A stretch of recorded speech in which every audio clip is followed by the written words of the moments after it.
আজ কেন আমায় সোহাগ মাখা ডাক ডাকো না,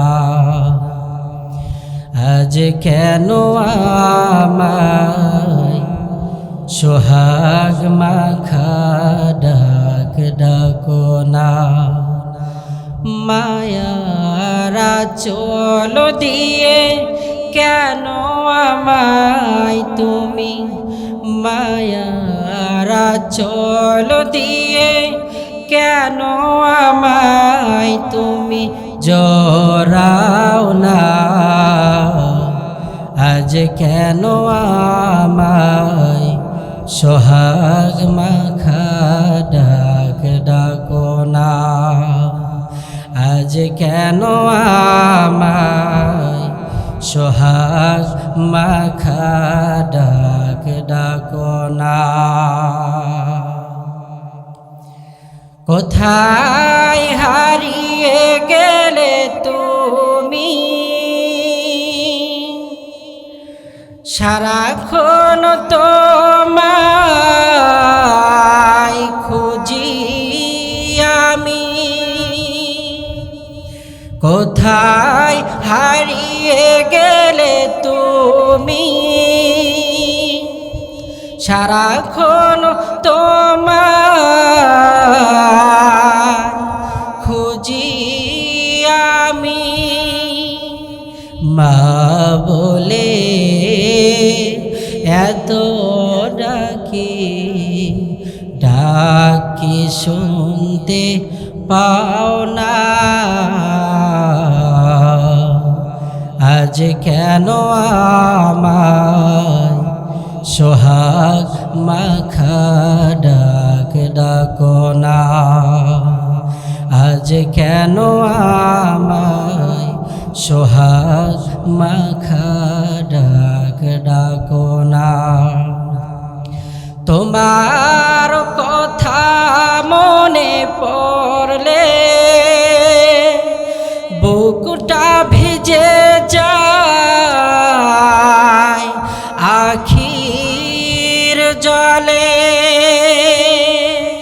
তোমায় ছাড়া আমি থাকতে যে আর পারি না, আজ কেন আমায় সোহাগ মাখা ডাক ডাকো না, আজ কেন আমায় সোহাগ মাখা ডাক ডাকো না। ওয়াসাইনাল ইনসানা বিওয়ালিদাইহি হামালাতহু উম্মুহু ওয়াহনান আলা ওয়াহনিন ওয়া ফিসালুহু ফি আমাইন। আল্লাহু আকবার বলেন। আল্লাহ রাব্বুল আলামিন ডাকতে বলে, ওহে মানুষ, তোমরা তোমাদের মা বাবার ব্যাপারে খুব সৎ আচরণ হও, মার সঙ্গে তোমরা সর্বদা ভালো আচরণ করো, মার খেদমত করো, কারণ ওই মা বাবার খেদমত ছাড়া কোনো সন্তান কোনোদিন দামি হতে পারে নাই। আল্লাহ পাকের হাবিব হাদিসের মধ্যে বর্ণনা করেন, দুইটি গুনাহের শাস্তি আল্লাহ রব্বুল আলামিন দুনিয়াতেই দেন। মানুষ যেই গুনাহের শাস্তিগুলো তাদের স্বচক্ষে দেখতে পায়, 1 নাম্বার জুলুম, 2 নাম্বারে হলো মা বাবার সঙ্গে বেয়াদবি। আমার ভাইরা ভালো মতো খেয়াল করেন, আমার দেশে হাজারো যুবক আছে যারা মার সঙ্গে সৎ আচরণ করে না, বাবার সঙ্গে ভালো মতো কথা বলে না, কথায় কথায় মেজাজ হারিয়ে ফেলে আর মারে গালি দেয়। আল্লাহ পাকের হাবিব বলে, যেই ব্যক্তি মার সঙ্গে অসৎ আচরণ করে, মার সঙ্গে উচ্চ আওয়াজে কথা বলে। আল্লাহর হাবিব বলেন ওই ব্যক্তিকে আল্লাহ রব্বুল আলামিন দুনিয়াতে লাঞ্ছিত করেন আর বঞ্চিত করেন। কেমন বঞ্চিত জানেন? একটা মানুষ যখন দুনিয়া থেকে বিদায় নিয়ে চলে যায়, ওই মানুষটা যদি কালেমা হারা হয়ে বঞ্চিত হয়ে যায়, তাহলে ওই মানুষটা হলো সবচাইতে বড় হতভাগা আর সবচাইতে বড় দুর্ভাগা। কারণ দুনিয়ার জমিন থেকে বিদায়ের সময় তার জবানে জারি করাইতে পারলো না লা ইলাহা ইল্লাল্লাহু মুহাম্মাদুর রাসূলুল্লাহ। মারহাবা বলে। আল্লাহর হাবিব বলেন যেই ব্যক্তি মার সঙ্গে অসৎ আচরণ করবে, ও যুবক ভাই তোমার পায়ে হাত দিয়ে বলি, মা বাবার সঙ্গে কখনো অসৎ আচরণ করা যাবে না। কারণ যদি অসৎ আচরণ হয়ে যায়, আমার কোনো কথার কারণে যদি মায়ে কলিজায় আঘাত পায়, আমার কোনো কথার কারণে যদি বাবাই তার কলিজায় আঘাত পায়, আল্লাহর হাবিব বলেন তাহলে যে সর্বহারা হয়ে দুনিয়ার থেকে বিদায় নেয়। তার মানে তার জবানের ভিতরে কালেমা নসিব হয় না। কি নসিব হয় না? কালেমা তার নসিব হয় না। আল্লাহ পাকের হাবিবের জলিল কদর সাহাবী আলকামা রাদিয়াল্লাহু তাআলা আনহু আল্লাহ পাকের হাবিবের পিছনে নামাজ আদায় করতেন। আল্লাহ পাকের হাবিবের সঙ্গে জিহাদের ময়দানে যাইতেন। আল্লাহ পাকের হাবিবের সঙ্গে নামাজ পড়তেন, রোজা রাখতেন, বিভিন্ন আমাল রাসূলের পিছু পিছু থাকতেন।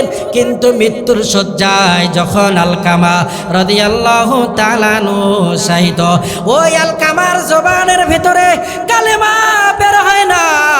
আল্লাহ পাকের হাবিবের নিকটে সাহাবায়ে কেরাম গিয়ে বললেন, ওগো আল্লাহর হাবিব, আপনার জলিলুল কদর সাহাবী আলকামার ওই জবানের ভিতরে কালেমা বের হয় না গো আল্লাহর নবী। এবার আল্লাহ পাকের হাবিব হযরতে বেলাল রাদিয়াল্লাহু তাআলা আনহুকে পাঠিয়ে দিলেন আর বললেন, ও বেলাল তাড়াতাড়ি যাও রে, আমার আলকামা কালেমা হারা হয়ে মৃত্যুবরণ করবে, এটা তো মেনে নেওয়া যায় না। হযরতে বেলাল রাদিয়াল্লাহু তাআলা আলকামার শিওরে গিয়ে দাঁড়িয়ে গেছে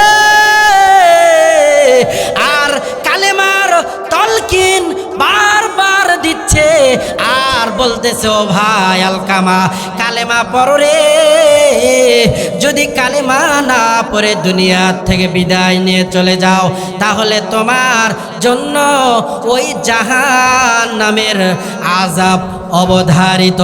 তুমি সাহাবী হয়াও ওই জাহান্নামের আগুন থেকে পরিত্রাণ পাবে না।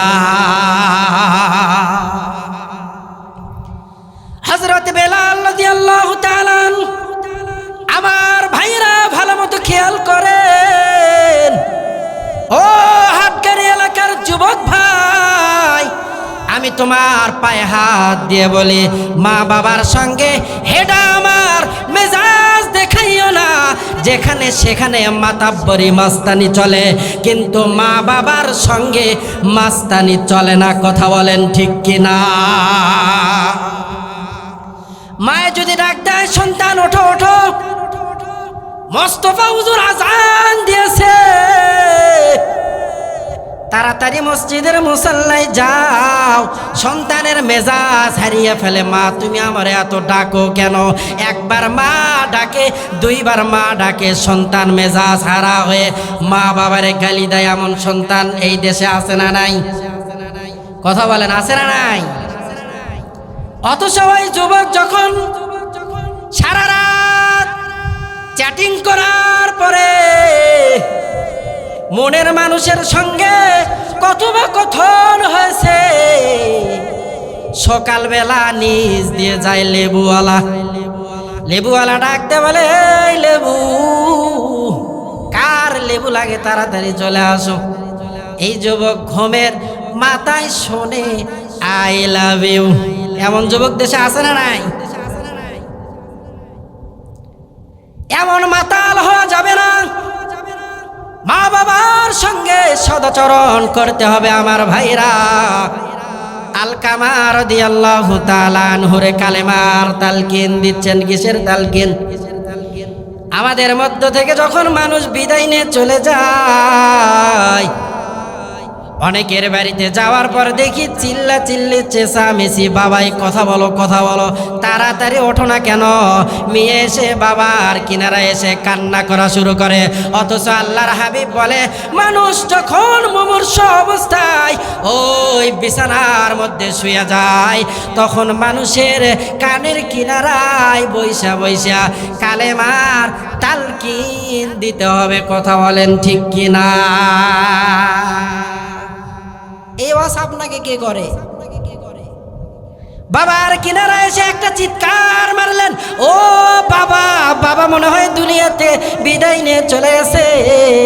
এমনটা নয়, বাবার পাশে এসে কালেমার তালকিন দিতে হবে, যাতে করে আমার আপনার বাবা, আমার আপনার মা দুনিয়া থেকে সর্বহারা হয়ে মৃত্যুবরণ না করে কালেমা পড়তে পড়তে ইন্তেকাল করে। আমরা সকলেই পারবো তো কালেমার তালকিন দিতে? পারবো তো ইনশাআল্লাহ? বেলাল রাদিয়াল্লাহু তাআলা এবার কালেমার তালকিন দিচ্ছেন, কিন্তু জবান যে কালেমা বের হয় না। আল্লাহর হাবিবকে বলা হলো, ওগো আল্লাহর হাবিব, আপনার সবচাইতে কাছের সাহাবী আলকামার জবান দিয়ে কালেমা বের হয় না। আল্লাহর হাবিব শোনার সঙ্গে সঙ্গে আলকামার কিনারায় দৌড় মারছে, আর এসে ডাক দিয়া বলে, আলকামারে, জিন্দেগিতে কি এমন গুনাহ করেছো যেই গুনাহের কারণে তুমি আমার সাহাবী হওয়ার পরেও জবান দিয়ে কালেমা বের হয় না? আল্লাহর হাবিব ডাক দিয়া বলল, ও আলকামার আত্মীয় স্বজন, আলকামার মা দুনিয়াতে বেঁচে আছে কিনা? সবাই বলল, আলকামার মা দুনিয়াতে বেঁচে আছে। আল্লাহর হাবিব বলল, ওগো মা, মা গো মা, আমি রসুলের বুঝতে আর বাকি নাই, আপনি আলকামার প্রতি মনে হয় খুশি না। আলকামার মা এবার বিনায় বিনায় কান্না করে, আর ডাক দে বলে, ওগো রসূল, আপনার সাহাবী আলকামা আমার কলিজার টুকরা সন্তান, আমি মার কলিজা আঘাত দিত, আমি মার কথা শুনতো না, কিন্তু ঘরে যে একটা আনছি আলকামার কলিজার টুকরা স্ত্রীর কথা শুনে আমি মাকে গালিগালাজ করে, এই জন্য আমি আলকামার প্রতি অসন্তুষ্ট। কার কথা শুনবেন এখন? যে ডিজিটাল যুগ এসে গেছে বাবা, বিবির কথাও শুনতে হবে সংসারে সুখ অনাবিল শান্তি আনতে, কিন্তু মার ভালোবাসা, মার কলিজায় আঘাত দিয়ে নয়। কথা বলেন ঠিক কিনা? আজকে মাহফিল আমার বাড়ির কিনারায় ওই ঝুপড়ির মধ্যে আমার মা বসে আছেন, আমার বাবা বসে আছেন। বিএন সাহেব বাড়িতে ঠিকই এসেছে, যুবকের শ্বশুর শাশুড়ি বাসায় ঠিকই এসেছে, কিন্তু কলিজার টুকরো মা ওই ঝুপড়ির কিনারায় ঘরের ভেতরে ভাঙ্গা চকিতে শুয়ে আছে, সন্তান দাওয়াত দেওয়ার সময় পায় না। কথা বলেন ঠিক কিনা? সামনে পড়ে আছে সোনা, কানা চোখে দেখে না। একে কানা বলবেন নাকি ভালো মানুষ বলবেন? মা বাড়ির কিনারায় চোখে পড়ে না, শাশুড়িরও চোখে পড়ে, বিআইন সাহেবাকে চোখে পড়ে। এর চাইতে বড় হতভাগার কে যে মার মুখে হাসি ফুটাইতে পারে না? আল্লাহ পাকের হাবিব বলেন, তোমার মা বাবা দুনিয়াতে জীবিত তো তোমার জান্নাতও দুনিয়াতে জীবিত। তোমার মা বাবা মৃত্যুবরণ করলো, তোমার জান্নাতও মৃত্যুবরণ করলো। এজন্য মা বাবার খেদমত করে জান্নাত আমাদের অবশ্যই পাইতে হবে। সামনে পড়ে আছে সোনা, কানা চোখে দেখে না, মাটি ভেবে লাথি মারে কোলে তুলে নেয় না, কানার ভাগ্যে ধন মেলে না ভাই, কথা বলেন ঠিক কিনা? আল জান্নাতু তাহতা আকদামিল উম্মাহ, ওই মার পায়ের নিচে সন্তানের বেহেশ। দুনিয়াতে কত আমল করলেন নে, খাজা বাবার মুখে হাসি ফুটানোর জন্য গরু নিয়ে গেলেন, বরকি নিয়ে গেলেন, ছাগল ভেড়া দুম্বা নিয়ে গেলেন। ইমাম সাহেবরে খুশি করার জন্য 27 রজনীতে কত হাদিয়াই না দিলেন, মা বাবারে খুশি করতে পারলেন না। আপনার জন্য আল্লাহর জান্নাত নাই, কথা বলেন ঠিক কিনা? আল্লাহ পাকের হাবিব এবার বললেন, ওগো মা, আপনি আলকামারে ক্ষমা করে দেন। আলকামার মার কলিজার ভেতরে বড় ব্যথা, ডাক দে বলে, ওগো আল্লাহর হাবিব, আমি আমার কলিজার টুকরা সন্তানকে ক্ষমা করব না, কারণ সে আমার কলিজায় আঘাত দিয়েছে। এবার আল্লাহ পাকের হাবিব বলল, সাহাবারা, ওই জংলা থেকে দামি দামি খড়ি নিয়ে এসে তাড়াতাড়ি আগুনটা জ্বালাও। যেই মাকে খুশি করে কবরে যায়, তাকে ওই জাহান্নামের আগুনে পুরানোর আগে আমি রসুল দুনিয়ার আগুনে তারে পুরাইতে চাই। জাহান্নামে তো শাস্তি আছে, দুনিয়ার আগুন আগে ওর জন্য প্রস্তুত করো। আগুন জ্বালানো হলো। এবার আলকামার মা সব প্রত্যক্ষ করে দেখে। আল্লাহর হাবিব বলে, তাড়াতাড়ি আলকামারে মমর্ষ অবস্থায় থেকে উঠাও, আমার আলকামারে আমি দুনিয়াতে শাস্তি দিতে চাই। আলকামারে যখন আগুনের কুণ্ডলির দিকে নিয়ে যায়, মা সঙ্গে সঙ্গে আমার পয়গম্বরের সম্মুখ পানে এসে দাঁড়িয়ে গিয়েছে আর ডাক দিয়ে বলে, নবী আমার, আপনার হাতেও ধরি, পায়েও পড়ি, আমার কলিজার টুকরা সন্তান আলকামারে আপনি ওই দুনিয়ার আগুনের ভেতরে জ্বালায়েন না। সঙ্গে সঙ্গে আল্লাহ পাকের হাবিব, ওই আল্লাহ পাকের হাবিবের জলিলে কদর সাহাবী আলকামার চেহারার দিকে, মুখের দিকে তাকিয়ে দেখে আলকামা তার জবান দিয়ে পড়তেছে, লা ইলাহা ইল্লাল্লাহু মুহাম্মাদুর রাসূলুল্লাহ। মারহাবা বলে। মা বাবার সঙ্গে বেয়াদবি হবে, কথা বলেন, মা বাবার সঙ্গে বেয়াদবি হবে? আল্লাহ পাক যেন আমাদের সবাইকে মা বাবার সঙ্গে সদাচরণ করে দুনিয়া থেকে বিদায় নিয়ে যাওয়ার মতো তৌফিক দান করেন। আমার ভাইরা ভালো মতো খেয়াল করেন, অবশ্যইনাল ইনসানা বিওয়ালিদাইহি, ওই মানুষ, তোমরা তোমার মার সঙ্গে সদাচরণ করো, কারণ ওই মার দুঃখ কম নয়। ওই মা যখন তোমারে গর্ভে ধারণ করেছিল, 10 মাস 10 দিন তোমারে নিয়া মা চলতেও পারে না, খাইতেও পারে না, কোনো জায়গায় যাইতেও পারে না। 1 নাম্বার কষ্ট মায়ের, 2 নাম্বার কষ্ট মা আমাকে আপনাকে প্রসব করেছে। দুনিয়ার মুখ আমার আপনার মা আপনারে দেখাইছেন।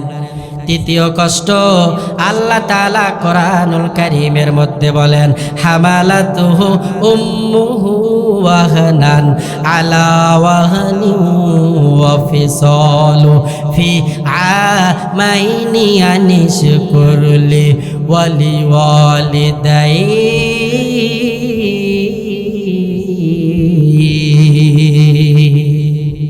এই কালামে জিন্দা কুরআনে হাকিম, হিকমতে ও লায়াজালসতু কদিম, জামিউল ইলমি ফিল কুরআন শানে হাকিম তকসরাত আনু আফহামুর রিজালি বুখা করো কালামুল্লাহ বসন কদিমাস্তি কদিমাস্তি নয়ন। আল্লাহ পাকের হাবিবের সাহাবী আল্লাহ রসুলের কিনারায় এসে দাঁড়িয়ে বললেন, ওগো আল্লাহর হাবিব, আমি কার সঙ্গে বেশি সদাচরণ করব, কার সঙ্গে ভালো আচরণ করব? আল্লাহর হাবিব বললেন মা, আবারও বললেন কার সঙ্গে, বললেন মা, তৃতীয়বার বললেন কার সঙ্গে, বললেন মা, চতুর্থবার বললেন কার সঙ্গে? আল্লাহর হাবিব বললেন এবার তোমার বাবার সঙ্গে সদাচরণ করো। তিনবার আমার নবী মায়ের কথা বললেন। কেন কেন? তিনটা কষ্টের কারণে গর্ভে ধারণ আমার আপনার মা আমার আপনারে গর্ভে নিয়া 10 মাস 10 দিন ছিলেন কিনা? জীবনের মূল কষ্ট মায়ে প্রসব বেদনা,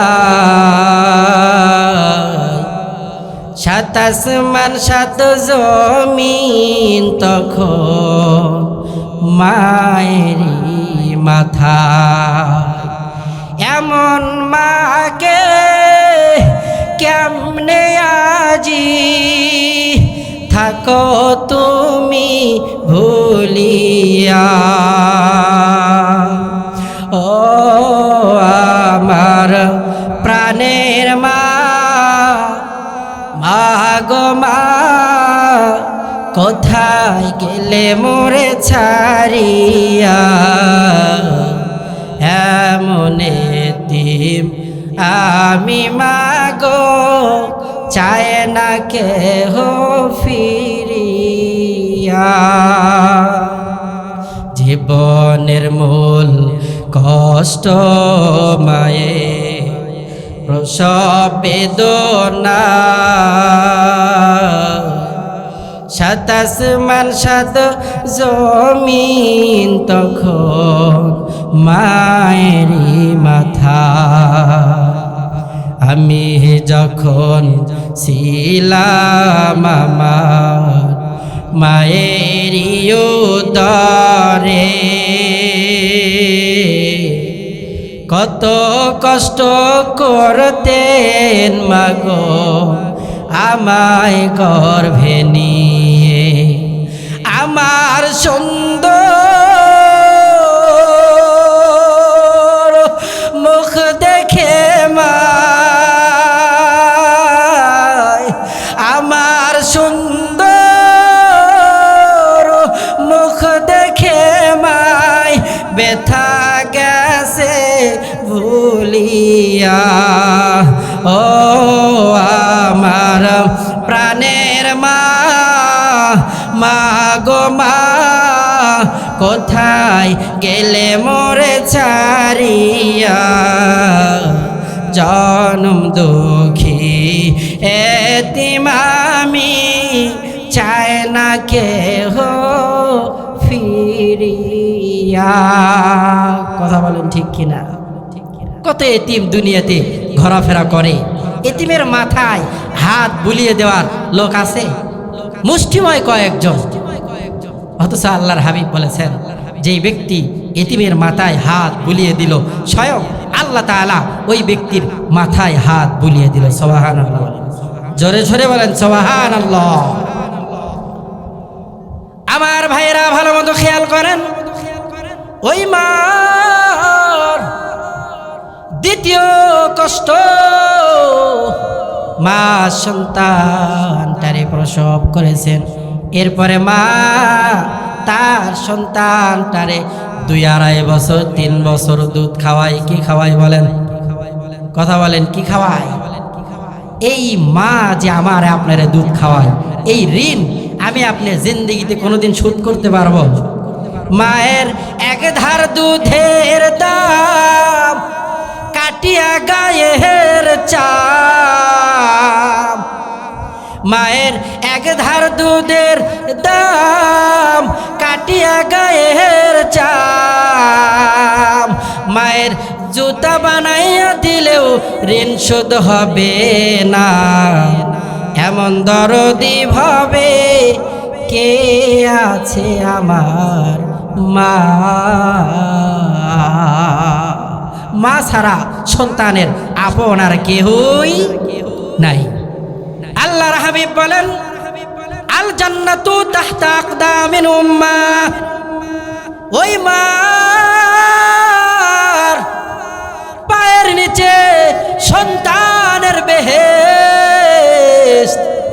যে ব্যক্তি মার খেদমত করে দুনিয়াতে বেহেশত কামাই করতে পারলো না, মৃত্যুর পরে যতই নামাজ আমল নামাই থাক রে, যতই ইবাদত থাক, হজ থাক, যাকাত থাক, যত আমল থাক না কেন, মা বাবার সঙ্গে যদি সৎ আচরণ না হয় কোনো আমল কাজে দিবে না।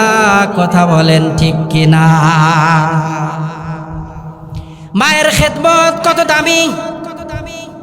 ওই মাকে আল্লাহ পাকের হাবিব শহীদ বলেছেন। কি বলেছেন? কথা বলেন, কি বলেছেন?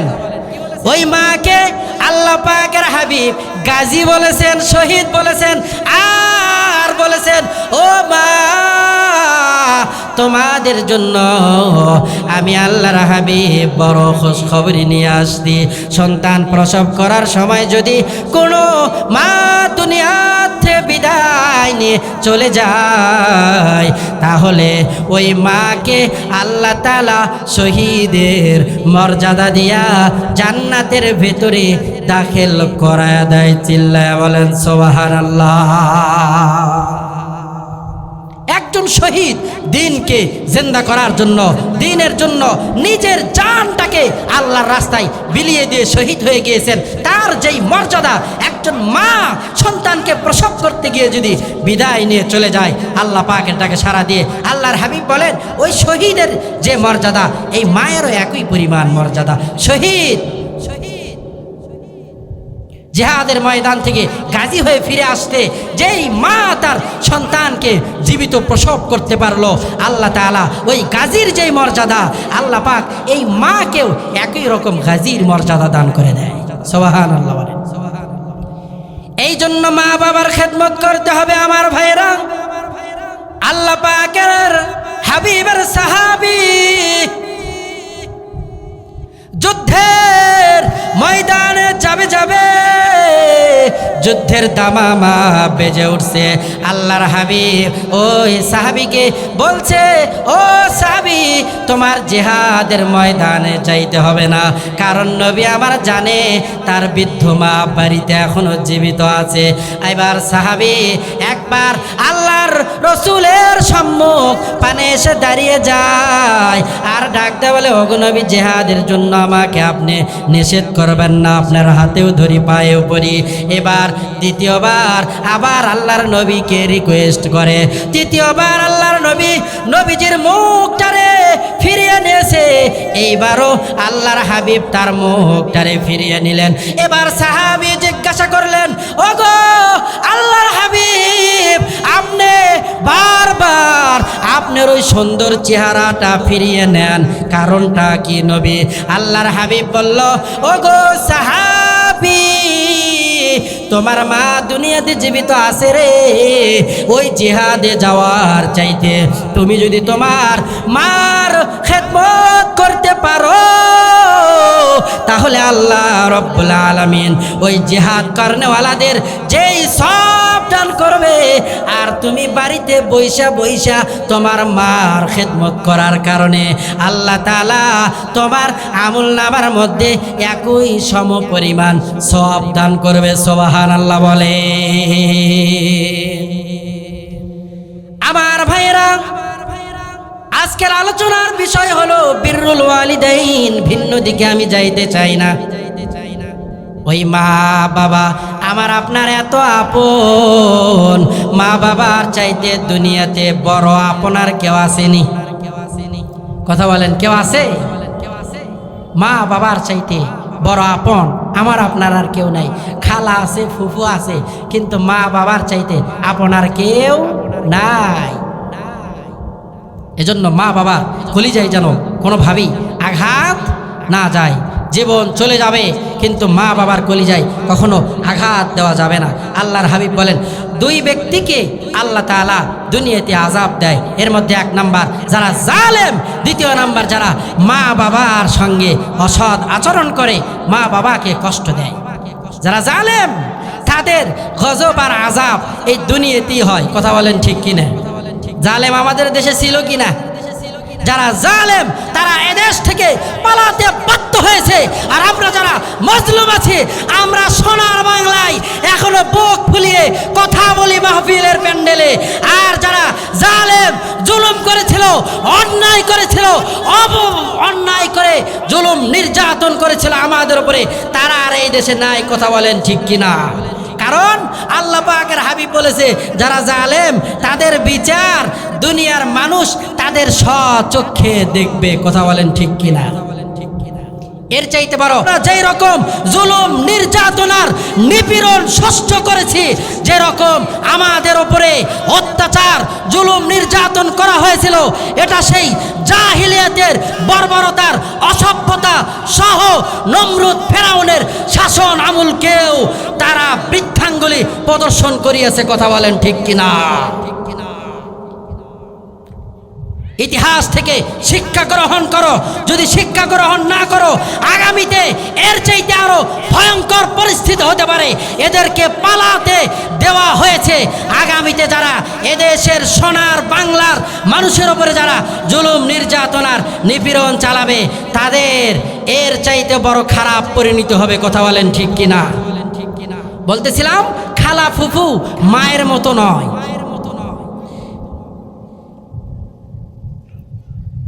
আর আলহামদুলিল্লাহ আমাদের বিজ্ঞাপন ঘোষিত মেহমান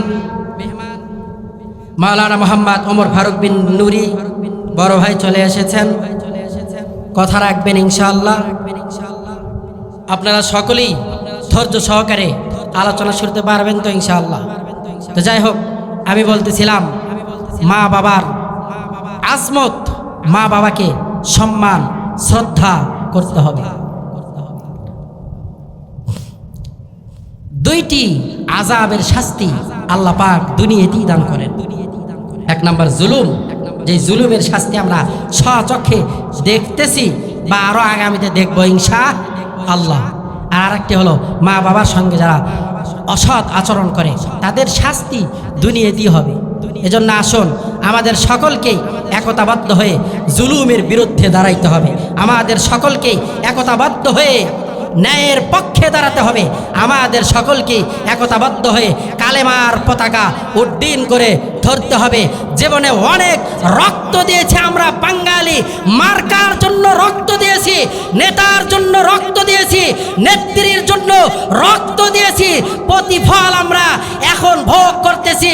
কিন্তু আগামীতে আমরা কোনো নেতার পিছনে রক্ত দিতে চাই না, কোনো নেত্রীর জন্য রক্ত দিতে চাই না। আগামীতে আমরা রক্ত দিব কোরআনের জন্য, আগামীতে আমরা রক্ত দিব হাদিসের জন্য, আগামীতে আমরা রক্ত দিতে চাই আল্লাহর জমিনে আল্লাহর দ্বীনকে প্রতিষ্ঠিত করার জন্য। আগামীতে আমরা রক্ত দিতে চাই কালেমার পতাকা সোনার বাংলায় সংসদে জ্বালানোর জন্য। আমরা সকলেই তৈয়ার আছি তো ইনশাআল্লাহ? কে আমলিগ করতে পারেন, কেউ বিএমপি করতে পারেন, কিন্তু আমাদের একমাত্র পরিচয় হলো আমরা মুসলিম, আমরা মুমিন। আমাদেরকে ইমানের দালালি করতে হবে। কোন নেতার দালালির পিছনে আর আমরা নাই, কোন নেত্রীর দালালির পিছনে আর আমরা নাই, কোন মার্কার দালালির পিছনে আর আমরা নাই। এজন্য আসুন সবাই একতাবদ্ধ হয়ে এক প্ল্যাটফর্মে এসে আগামীতে এই সোনার বাংলায় খেলাফত প্রতিষ্ঠার লক্ষ্যে আমরা সকলেই কোরআনের পক্ষে সিল মারতে পারবো তো ইনশাআল্লাহ? জোরে বলেন ইনশাআল্লাহ। আল্লাহ তাআলা আমাদের সবাইকে কোরআনের পক্ষে থেকে আগামীতে আমাদের দেশটাকে সোনার বাংলা গড়ার লক্ষ্যে আমাদের সকলকে একতাবদ্ধ হয়ে সামনে অগ্রসর হতে পারে। অনেক দেশপ্রেম দেখেছি আমরা, অনেক কি প্রেম দেখেছি, অনেক দেশপ্রেম দেখেছি, কিন্তু প্রকৃত পক্ষে তারা দেশপ্রেমিক নয়। যদি তারা দেশপ্রেমিক হতো তাহলে আমারও দেশের হাজারো লক্ষ কোটি টাকা পাচার করে বিদেশে ব্যাংক ব্যালেন্স বাড়ি গাড়ি করতে পারতো না। কথা বলেন ঠিক কিনা? এজন্য আমরা মুসলমান, আমাদেরকে সজাগ সচেতন থাকতে হবে। আমাদের দেশে আমাদের কি থাকতে হবে, তবে যুদ্ধ আর জেহাদ আর লড়াই করে বাঁচতে চাই। বিলের মতো ম্যান করার আর সময় নাই। আগামীতে যদি আমরা কোরআনের রাজ এই সোনার বাংলায় কায়েম করতে না পারি, তাহলে ছোট কণ্ঠে বলে গেলাম, আগামীতে জিন্দেগিতেই বাংলার জমিনে কোরআনী রাজ আর কায়েম হবে না। এজন্য আসেন, সব তন্ত্রমন্ত্র সব দেখা শেষ, আগামীর বাংলাদেশ কোরআনের বাংলাদেশ। সকলেই বলেন আমিন। আল্লাহ তাআলা আমাদের সবাইকে একতাবদ্ধ হয়ে কোরআনের পক্ষে থেকে আগামী দিনগুলোতে কোরআনের ছায়াতলে এসে আমাদের জীবনটাকে পরিচালনা করার তৌফিক দান করেন। ওমা তৌফিকি ইল্লা বিল্লাহ। আসসালামু আলাইকুম ওয়া রাহমাতুল্লাহি ওয়া বারাকাতুহু।